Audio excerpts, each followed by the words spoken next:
Hello again, and thank you for joining A Shark's Perspective. So what if you were told that you wouldn't likely live past the age of 14? Or that you would have to make end-of-life arrangements at 25? Or that your choice of prescription drugs to fight an illness would likely cost you north of $250,000 a year? Would you just quit, or would you take social media by the reins, build your influence, and then as an influencer, profit off of the disease that could take you out any day? Would you also launch a business from a hospital room, become an entrepreneur, and then help train other entrepreneurs how to flourish? Today's guest has a great story and isn't letting her illness define her.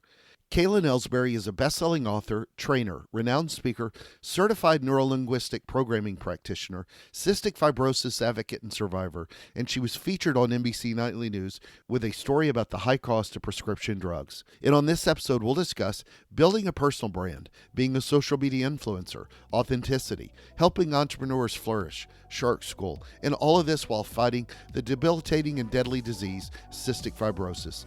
So let's tune in to a shark school teacher with an A+ shark on this episode of A Shark's Perspective.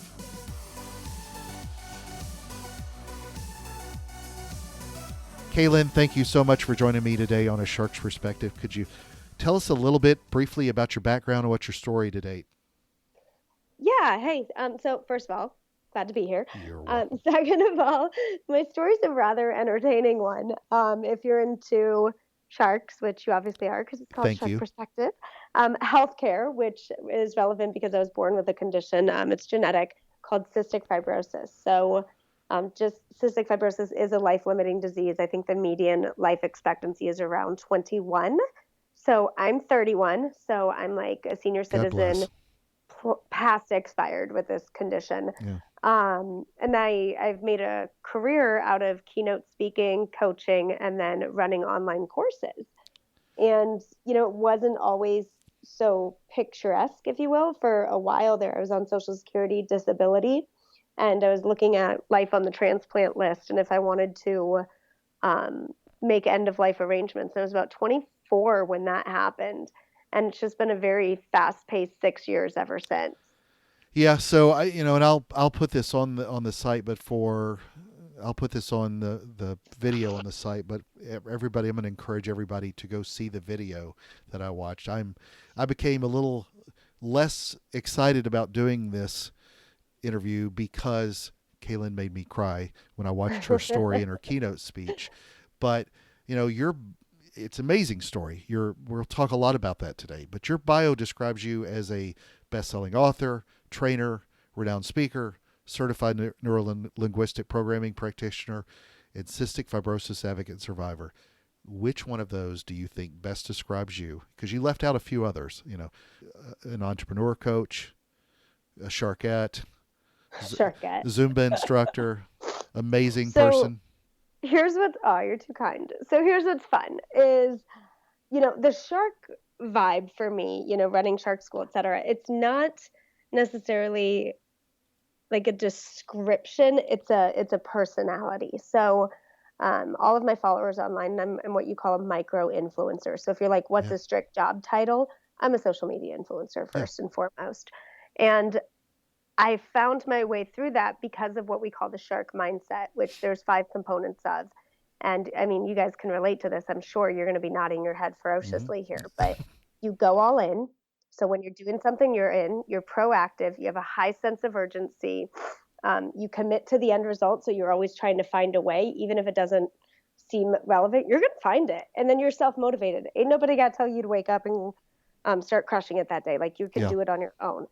And so I never really associate myself with it being a job per se. It's an identity. Mm-hmm. And then as an influencer, I mean, an influencer today, just like any retail person would have 25 products, my products are the speaking, the coaching, and the online school, and writing the book.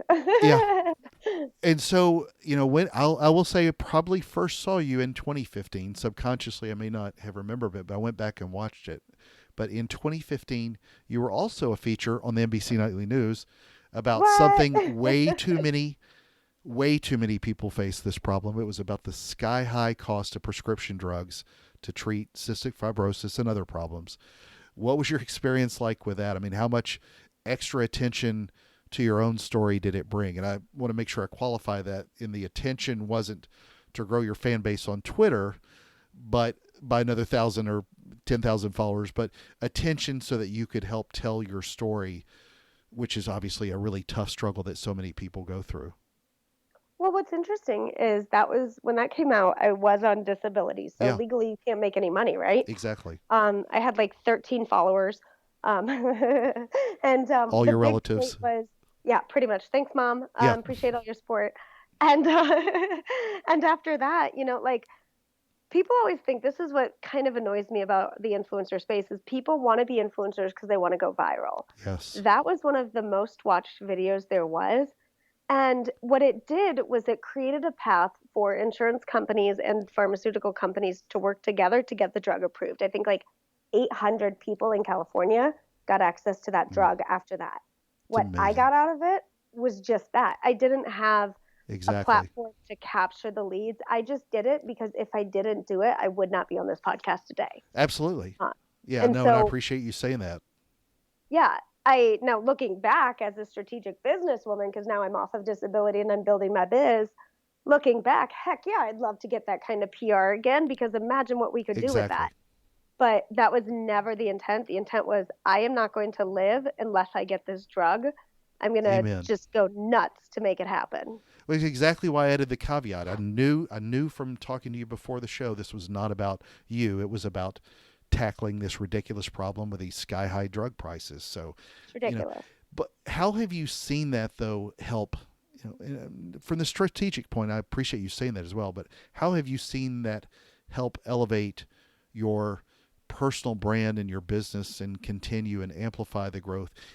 Because there is a fine line that comes between the strategic part of growing your fan base, if you will, versus and followers, versus helping amplify your message to a story. So if you think about just that, how is that kind of PR around your condition with being a cystic fibrosis, fighter and survivor, and a story that's gone on national news? How has that helped elevate your brand?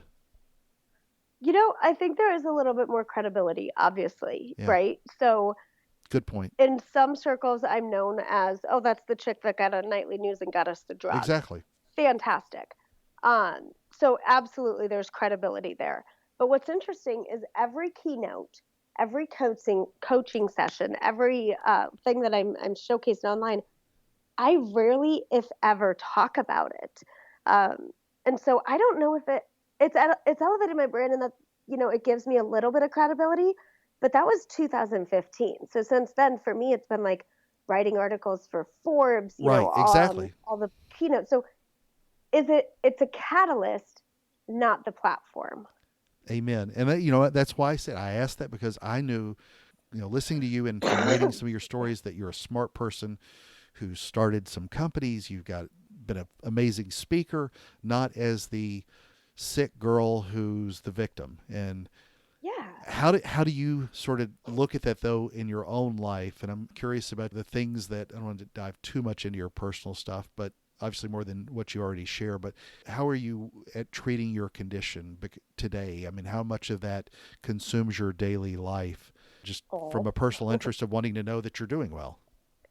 Yeah, I mean, CF doesn't take a vacation, right? Exactly. So, it is me. We are fully integrated. Some people have, I don't know why I'm thinking like some people are brunette. It's like being like, how many times do you notice you have brunette hair? Right? That's the worst analogy, but work with me on it. Yeah. It's the same thing, right? So I wake up, I do my treatments, I get sick more often than most people in my network. I push through it. Right before this podcast, I did 3 treatments, and I'm probably about 15, 20 pills. It just is. I've never known life any different. So I try to this is day by day. And the days that sucked, yesterday totally sucked. I got home from that 8-hour client meeting that I was telling you about, and I just went to bed. I ate a raw cucumber for dinner. Nice. And then I went to bed, because I know if I don't get my sleep, I will not make it to this podcast today. So I'm more intentional about my days and my time. even though I mess up scheduling sometimes. No worries. But CF doesn't take a vacation, so I don't either. Yeah. Well, so I want to shift gears then a little bit, because I know I want to really focus in on your thought leadership, which was the part that initially drew me to you. And in your past, you started a recruiting firm, and I know that's a business you aren't focused on the same way as used to be. You're focused more on now really helping entrepreneurs. But you've gone through this journey on your own. You've seen what the branding of people, if you will, sort of as they develop their personal brands when they're looking for a job, but you've done that also as an influencer. What kind of advice do you give people in particular about the steps they need to take if they don't have and I hope nobody has that story, and I'm sure you would agree with that. You hope nobody ever goes through what you've had to go through. But I can tell that you've got your head on straight, because that gives you the way to amplify your message to help people, not to grow your personal brand. Unfortunately, a lot of people, like you said earlier, they want to get up on stage. That's their primary focus. But how do you help them align on getting that messaging down to where it's honest and authentic, and all the things that go into that, as opposed to just wanting to be up on stage, and helping them shape that message so that it'll resonate with an audience? Well, so here's where it's fun. You can smell a rat, right? Like, if somebody's doing it for fame and glory, I can just tell. I was a recruiter for years. So guess what? I'm not going to work with you. Exactly. So what I love is I love the people who connect to their story in a way that can move others, not that elevates their platform. So let me be very clear on this. And what's funny, we all have stories. We all have baggage. We all have this crap that goes on. It doesn't necessarily matter what the story is. It's the power you give it. So let's do a very high level example, and then we can chunk down if needed to. So Brendan Burchard, I love him. I follow him. He's one of the top people I pay attention to. I'm a huge Brendan fan. If you actually analyze his story, his origin story, Sure. He was almost in a car accident. Yeah. That's it. He didn't suffer serious damage. He was in the Dominican, I think, and the car went off the road. That's it. That's the only part of his story. And then he had a girlfriend, and she was sleeping in a tiny bed, and his bills were on top of her. There's nothing really there. But what that means for what his platform is it means it taught him about what life was like and how precious his almost car accident was, and then how precious it was to be financially independent. Mm-hmm. So if he associated those two with those two messages, that was how his brand became his brand. So it doesn't matter what your story is, it matters the leverage you give it. So then walk us through some of the techniques that you do. Give us the stuff that we would have to pay for, but we're going to get for free on this podcast. Just kidding. From your Shark Show. But how do people start? That's hilarious. Yeah. That was really good. How do people start monetizing this? Because this is something that you're doing and teaching, and you have a wonderful name with Shark School on it. But how are you starting to help people elevate that on social channels and take charge of those social networks and make some money out of it? First of all, if anybody does want the good stuff for free, follow me on Instagram. And what I do is I direct message people who have a lot of potential. And I just say, hey, if you want a free audit, let me know. And then I'll give them a voicemail about everything they could improve on their feed. So there you go. Good for you. Second of all, well, it's a great lead gen, but also there's some people out there who are really struggling and they just want to do well. So cool. But the other thing is, know your friggin' target market. I know that's business 101. But you can't find your target customers if you think your target customer is everybody. So my platform is, do you want to grow and monetize your social media? Yeah. So that includes Facebook, LinkedIn, website hacking, the sales channels, and then competitive analysis. So it's all wrapped up in the course. However, most people tend to think if you just do Instagram, you can crush it. Well, that doesn't parlay into the website side. There's a lot of little things. And unless I know what's the type of person that would want to benefit from all three of those platforms, then it becomes a different story. And I know that for me, it's people who've overcome extreme adversity, because that story can be catchy if they're emotionally evolved or have some emotional intelligence. they don't relate to the story as a pity, but as a place of empowerment. And I've seen the work it can do in transforming the lives of others. So the first thing you have to do is, if you're going to at all try to be an influencer or build your brand and monetize it online, only connect with your target market.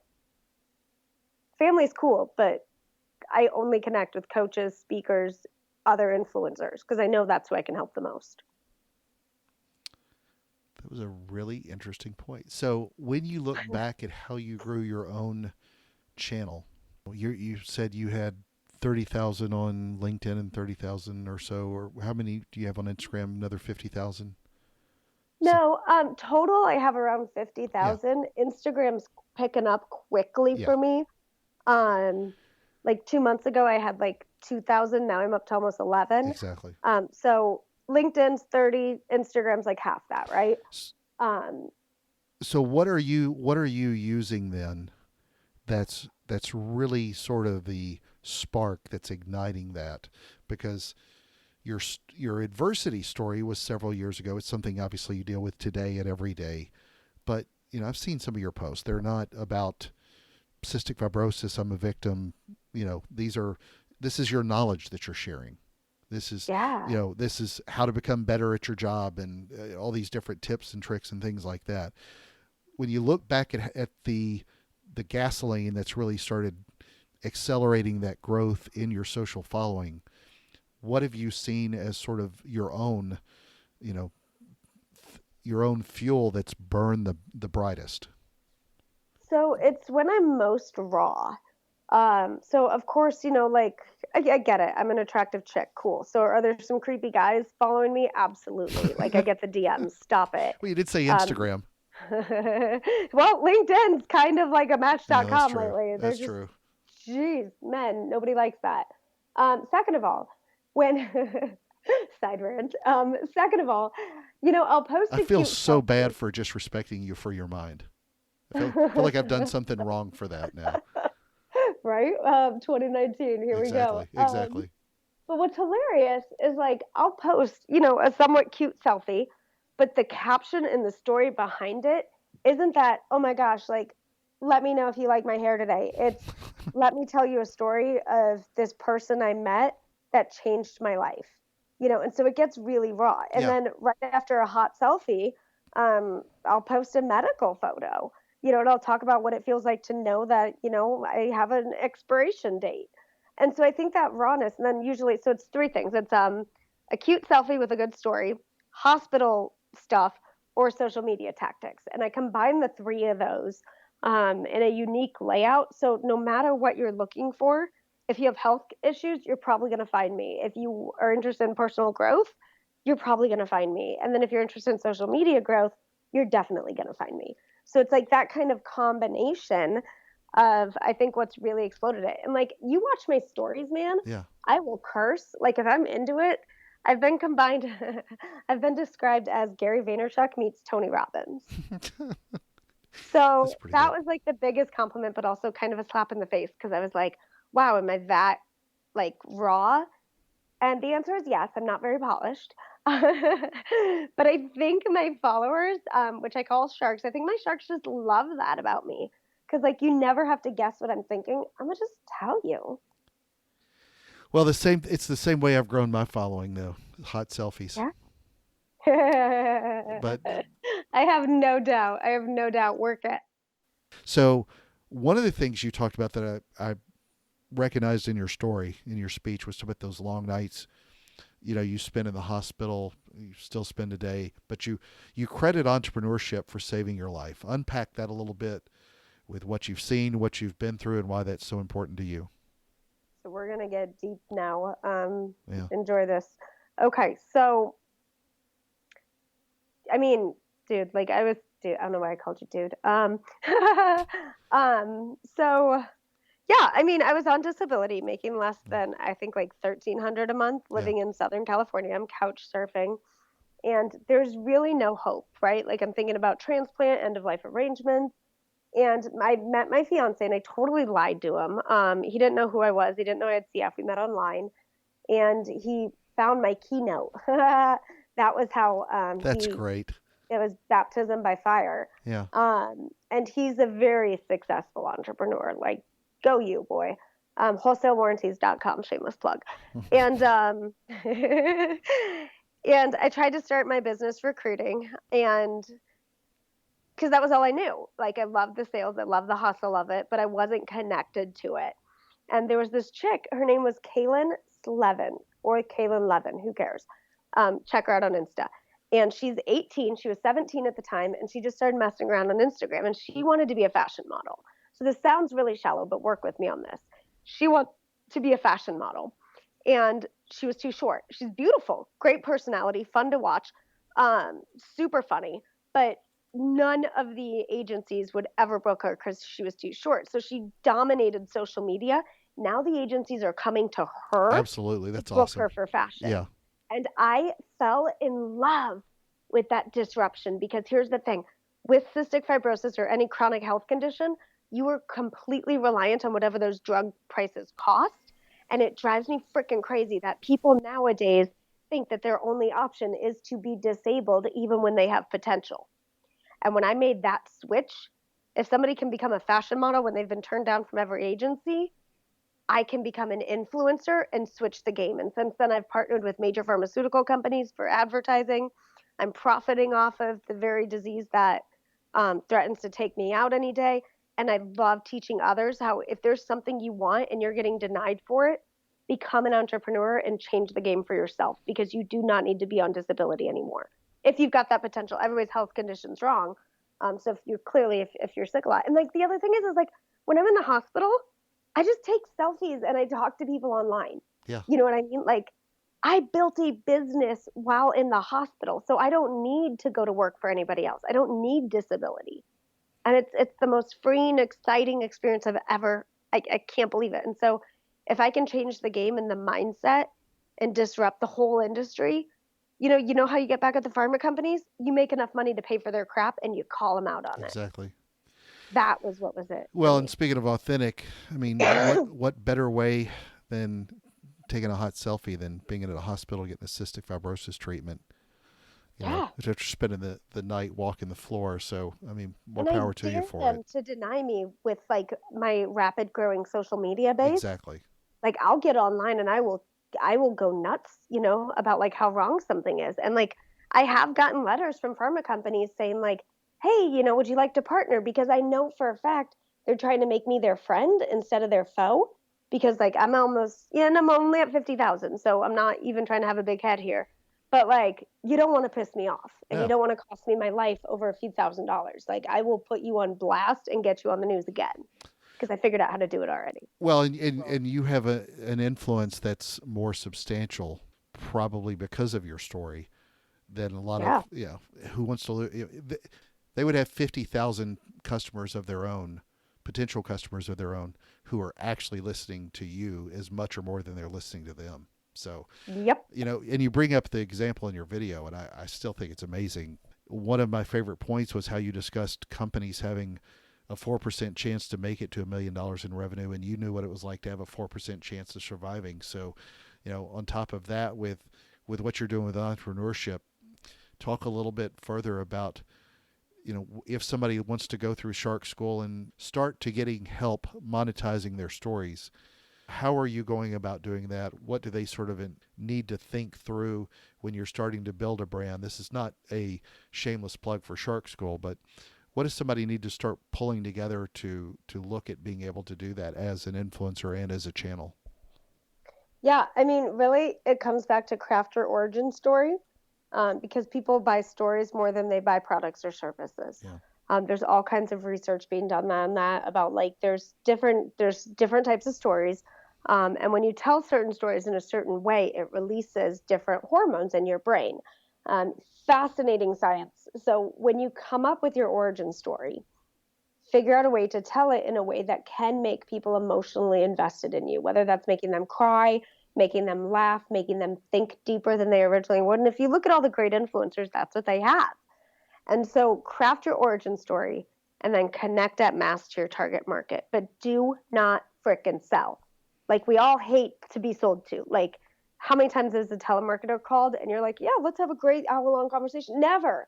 Like, stop it. Put more value out there, and then the leads come in. I think that sums it up. Like, Yeah. I'm so tired of people wanting me to like their Facebook page when they can't spend 3 minutes to send me a custom invite. Like, stop it.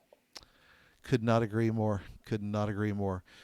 So what type of advice then do you give a lot of business leaders? Because you also coach a lot of, as you call them, sharks, not victims, but business leaders and Entrepreneurs Day. You're keynoting in a lot of speeches, but would you, I know the keynote I watched was about seizing moments and stop putting things off. Talk a little bit about that. Yeah, I mean, first and foremost, all right, I'm gonna tell a story because why not? We're talking about stories. Here we go. By the way, in sales, entrepreneurs, anytime you're trying to land a deal and somebody gives you a tough question, just tell a story rather than answer it. It tends to work out better, and you Yeah. will have a higher closing percentage. Um, you're welcome. And okay, so here's the deal. Talking about seizing moments. My fiance and I have been together about 4 years as of May 5th or 12th. We always disagree on the date. And we've fought a couple of times. Like, it's never fun, but it's life. And there was one time, I don't know, he was probably mad at me for something stupid I did. And he's very level-headed. But I tend to be, can you imagine this? I tend to be the emotional one. No. I know, hard to believe, right? So anyways, he's fairly level-headed, and we got in a fight about something stupid. And of course, I'm crying, and I'm like a disaster, and he leaves for work. And I sit down against the back of the door, and I start coughing, because when you cry with CF, you cough. Mm-hmm. And it turns into a coughing fight or coughing spasm. And I looked down at my hand and there was blood. So there was a lot of blood. So I had to get in my car and drive to the ER immediately because I couldn't call him and be like, yo, dude, like, I'm having some issues here. And so, like, I check in the ER and I was there for like 3.5 weeks in the hospital. And like, we learned in that moment, hey, is any fight ever worth it? Or should we just appreciate the moment, fix whatever's going on, have a good conversation? And it's not like he was being mean. Like, I just know I'm emotionally, like, I'm kind of needy. Cool. Mm-hmm. But when you come to terms with your longevity that real, you learn to stop looking for what's next or living in the past, and you just focus on the present and then making everybody else's day count. So talk about your book, which went viral. I'm the Untold Story of Success. Would love to know a little bit about what inspired you to write the book, and then also what's your next story and what's the next book. Yeah. So I am the Untold Story of Success is kind of a personal Sounds growth. so pretentious. I am the Untold Story of Success. Well, there's a blank in there. Yeah, exactly. Because you're supposed to fill in the blank.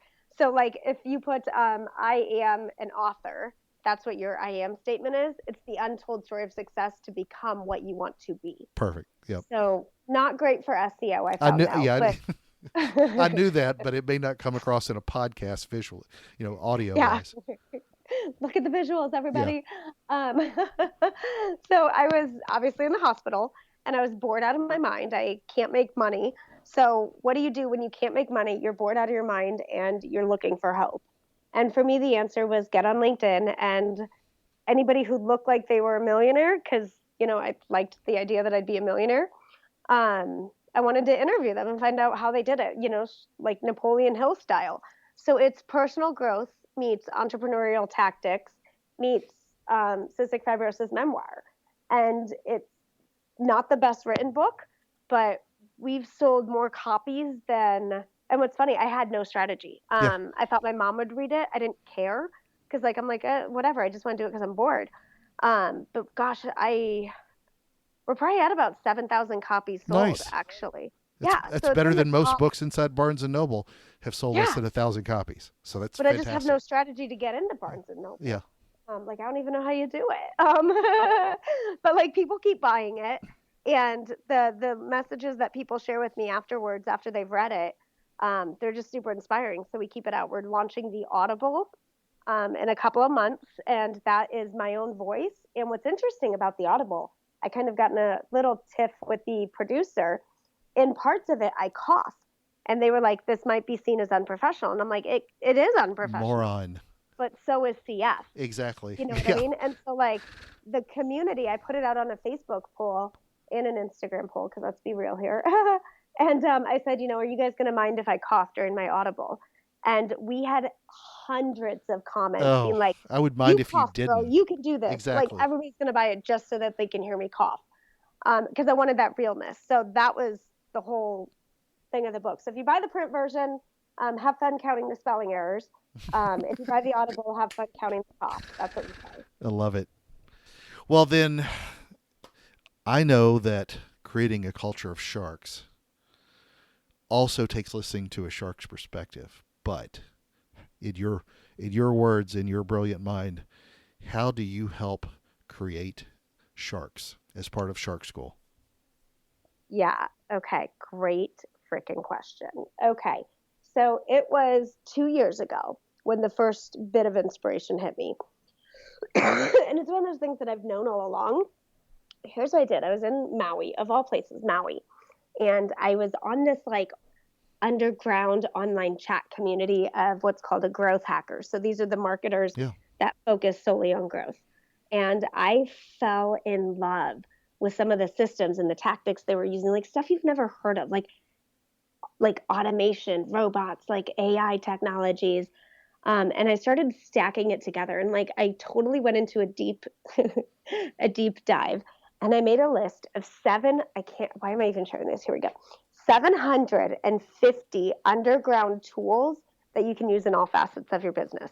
So whether that's accounting, photo editing, Instagram editing, Facebook editing, LinkedIn editing, all the little hacks that these digital marketing agencies know and social media influencers know that like the general public doesn't know. And I made such an exhaustive list and I researched every single one. Like did you know there are websites that will tell you who physically clicked on your website? Not how many people, but like, hey, this company with this IP address and this name checked out your website 4 times within the span of these 3 hours. And then you can message them on LinkedIn, and then you can use that as lead gen, and you can put them into an email opt page, and then you can have it all like automated so you can just chill out all day long and your entire business is running for you instead of you running around in your business. And after I made that list, I started experimenting with it. Which tools actually work, which ones don't work. And that was how the idea for Shark School came out was, amongst every other thing, right? So like it wasn't just a one shot, one kill. It was like there's thousands of little strategies. Mm-hmm. And then I realized there's a way to integrate things from LinkedIn to Instagram to then Facebook, do some of these website hacks where you can get that data, connect with the platform at mass, and then sell when relevant. And I started getting like more keynotes. The book started flying off the shelves. People signed up to be sharks because when you graduate the program, you're called a shark. And I realized what was happening was a lot of these people started being influencers and getting booked for keynotes and getting coaching clients, but they didn't have the business built. Mm-hmm. So then I had to go back in and like throw up a 6-week course. I'm like, hey, here's how to build a business. Like these are the types of legal entities. And so that was what became kind of fun. And that's how the entire platform came out, is it started with social media and digital marketing hacks. Good for you. You are near the beautiful beaches of San Diego, which still has water too chilly for the average swimmer, but the beaches are beautiful Also otherwise. Those beaches are teeming with a lot of juvenile great white sharks, which I love. Since you were talking to a nicknamed shark, we've talked about Shark School, and you're on a shark's perspective, I must ask, what is your favorite kind of shark and why? Best question ever. I know so little about sharks, it's embarrassing to admit to you. Here's why I picked Shark School. First of all, the Jimmy story, everything like that. But there's this picture. Oh my gosh, you are good. You are good. There's this picture. My fiance and I, we call, the third brain. Yeah. Okay, so our third brain, Yeah. we call ourselves Gold Shark, Do you and really? that's like the nickname. And here's what that is. That's a goldfish wearing a shark fin. I love it. So at the top of the water, all you see is the shark, but underneath you see somebody with like ambition, just trying to advance themselves. So that's really the image that comes to mind when I think of sharks, is like, you know what, wherever you are in this world, it's only your interpretation that is going on that is absolutely going on. And so the gold shark. So you've mastered your brain and created a goldfish and a shark into a gold shark. I love it. Yeah. Well, Kaylin, it is that special time of the show. Are you ready for the 5 most interesting and important questions that you're going to be asked today. Oh, snap. Yes. All right. Number 1, the beaches of California or the beaches of Florida, where I know you once lived before. Florida. Thank you. Why do you say that? So I kind of don't love San Diego. I love Ooh. Florida. It's more tropical. There's more nature. Agreed. It's greener. The fishies are prettier. You don't have to worry about the Tijuana River sewage like leaking in and causing lung damage. Yeah. Florida's where you go if you want an beautiful natural landscape. Wider beaches, cleaner, warmer water. So. Yep. And more sharks. So Number if anybody 2. needs me in Florida, text me. Number 2. This is based off of a story you're going to laugh about when I ask. Oh, geez. A $250,000 a year drug, or can be, or a $300,000 a year CF drug, Kalydeco. Oh, well, so different strokes for different folks. Kalydeco will not work for my body, so I'm going to go with Orkambi, which was just increased in price to like $299,000. Oh my gosh, that's insane. Number 3, NBC, based on where that question came from. Number 3, NBC Nightly News, Ann Thompson or Lester Holt. I like my Lester. The glasses. All right. Did you meet Ann? No. All right. Number 4. Well, then that's why she's, shame on her. Number 4, a Shark Tank one for you. Mr. Wonderful Kevin O'Leary or the Rise and Grinder author and FUBU-preneur himself, Damon John. I've actually met Damon John. Same. So I would pick him. However, my personality is much more like Kevin Same O'Leary. here. Agreed. And I still remember when I met Damon and I told him that I was nicknamed Shark. He looked at me like I was a peon. Yeah, he kind of had that same look with Yeah. me, and I don't even think I said anything. So, like, I think at least if Kevin O'Leary said I was a peon, I'd be like, what am I peeing on? Exactly. Like, I feel like I could like have better rapport with him True. than Damon. And number 5, and the most important question that you're going to be asked today is biscuits or cornbread? Cornbread. From somebody from Iowa that I would expect nothing less.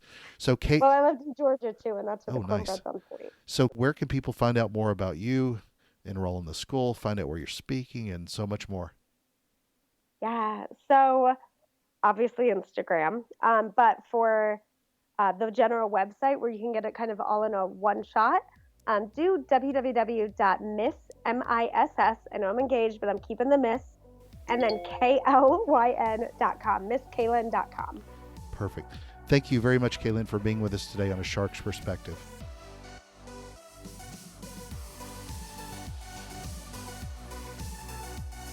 So there was my conversation with Klyn Elsbury, a best-selling author, trainer, renowned speaker, certified neuro-linguistic programming practitioner, cystic fibrosis advocate and survivor, and she was featured on NBC Nightly News with a story about the high cost of prescription drugs.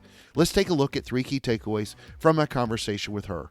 First, again, I'm so proud to recognize someone like Klyn. She's growing a following because she's doing it the right way, with having her why. She didn't covet only being on stage. She was fighting something in healthcare, and then she utilized social media to get out a message to help her fight for a cause. Now she's a tremendous keynote speaker, and she's done it authentically. So we hear the term authentic all the time.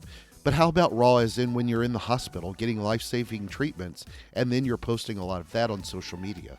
Klyn explained that the fuel that accelerates her growth in social media is when she's her most raw. No, you don't have to have a life-threatening disease and be at the hospital, but it does show how, at least for Klyn, she's at the core of who she is without any fluff or pageantry, if you will. And if you're going to be authentic and be honest with everyone, be honest with yourself first. And you don't have to have the story she's had to have a story to amplify. She said, and I quote, "I love the people who connect to their story in a way that can move others, not that elevates their platform. It doesn't necessarily matter the story you give. It's the power you give it." Well said. Second, with being a social media influencer and coaching others to become successful entrepreneurs, she said, and I quote, "I'm profiting off of the very disease that threatens to take me out any day. And I love teaching others how if there's something you want and you're getting denied for it, become an entrepreneur and change the game for yourself because you don't need to be on disability anymore." And as she said in a keynote, companies have roughly a 4% chance of making it to $1 million in revenue. She had that same percentage of a chance in surviving. So don't let your own struggles keep you down. She's a great example of how to overcome them and not let them define you. Third, so we spoke a little bit about her content marketing stories and how she drives in traffic. Her advice: craft your origin story, get people more emotionally invested in you, and then connect to your target market, but don't sell. Put more value out there, and then the leads come in. Got a question? Send me an email to kenneth@asharksperspective.com. It's been a privilege for me to spend this time with you. Now go give your story some power, and join us on the next episode of A Shark's Perspective.